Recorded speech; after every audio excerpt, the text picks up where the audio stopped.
বন্ধুরা, আজকে পেঁপের ঘন্ট রান্না করব। দেখুন, পেঁপেটা কুড়িয়ে নিয়েছি।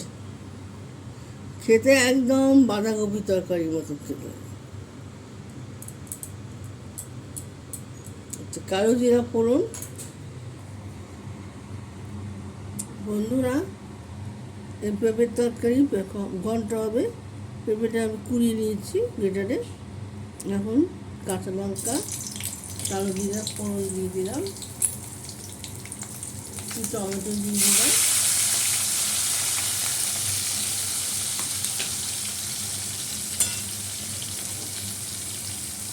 আর ভাববো এই যে নুন দিয়ে দিচ্ছি। আর এই ফুলকপি বাঁধাকপি কেটে গেছে তো ভেতরটা ফুল তৈরি হয়ে গেছে, তাই জন্য আজকে পেঁপের ঘন্ট করে নিচ্ছি। একদম বাঁধাকপির মতন খেতে হবে, যেমন করে বাঁধাকপি করে একদম এরকম।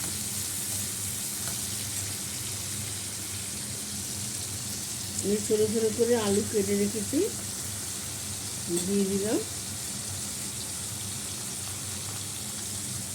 বড়িগুলো পরে দেবো। গরম মশলাটা দিয়ে দিলাম,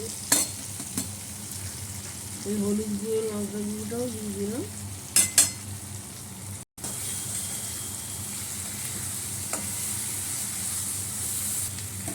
এই পেঁপে শুকিয়ে রেখেছিলাম, এটাও দিয়ে দিচ্ছি।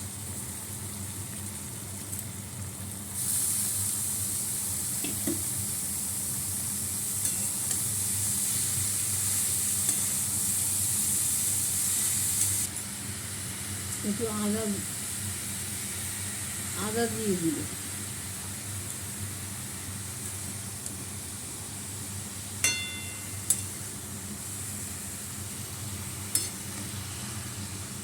বন্ধুরা, এইভাবে পেঁপের তরকারি করে খাবেন, খুব ভালো লাগবে খেতে। একদম মনে হয় বাঁধাকপির তরকারি খাবে।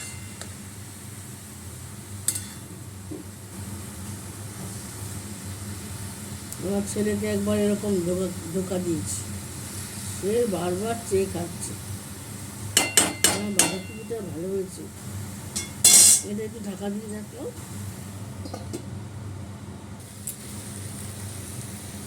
একটু ঘি দিয়ে দিলাম বন্ধুরা।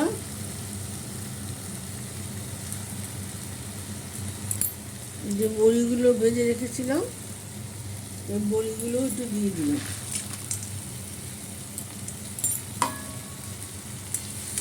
এইভাবে পেঁপের তরকারি করে খাবেন অনবদ্য। ফুলকপি, বাঁধাকপি, ওলকপি, সব কপি, সব গ্যাসের জিনিস। খেতে খেতে পেট ভর্তি গ্যাস। এইভাবে পেঁপের তরকারি করে খাবেন বন্ধুরা, অপূর্ব খাবেন। খেয়ে বলবেন আমাকে কেমন খেলেন। আপনারা তোমার বলেন না। আর একটু চিনি দিয়ে দিই, একটু চিনি দিয়ে দিলাম। নিরামিষ তরকারি, নিরামিষ যেদিন খাবেন সেদিনকে এইভাবে করে খাবেন।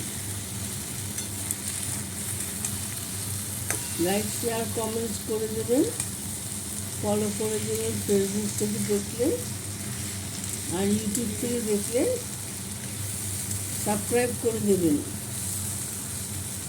ব্লগটা আমি এখানে শেষ করলাম। এইভাবে করে খাবেন, খেয়ে দেখবেন কেমন হচ্ছে। আমার ছেলেকে তো একবার খুব ধোকা দিয়ে দিয়েছে, বারবার বলছি, মা বাঁধাকপিটা কেমন করে করেছো, বাঁধাকপিটা একদম বাঁধাকপির তরকারির মতন খাবো। ব্লগটা আমি এখানে শেষ করলাম। নমস্কার।